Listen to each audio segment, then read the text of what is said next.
Edhe sot jemi mbledhur këtu për stacionin që na ka kaluar bashkia në miratim, që është stacioni i ri këtu te Kastrati, te rruga që lidhet me burgun. Dhe ne s'jemi fare dakord, nuk kemi bërë asnjë marrëveshje asnjë gjë me bashkinë që thotë kemi bërë marrëveshje, kemi rënë dakord me autobusat, ne nuk kemi dakord. Tu s'plotësohet asnjë kusht. Tu qytetari është i rrezikuar, shoferët janë të rrezikuar dhe ne nuk kemi dakord fare, s'ka kushtet më minimale. Vi nga Elbasani këtu për të stacionuar. Kur nuk kam stacion, nuk kam ku të rri.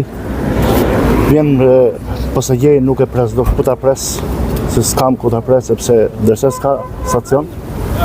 Edhe kërkojmë të bëhet të terminali. Ne kërkojmë kushtet më minimale që ekzistojnë. Stacioni ku na ka caktuar kryetaria e bashkisë është stacion më mizerabël që nuk plotëson kushtin më minimal. Nuk ka një tualet dhe kushti më minimal që kërkojmë ne është se këtu është burim aksidenti. Ne duam një terminal. Derisa të na bëhet terminali, mund të na lënë atje ku ishim.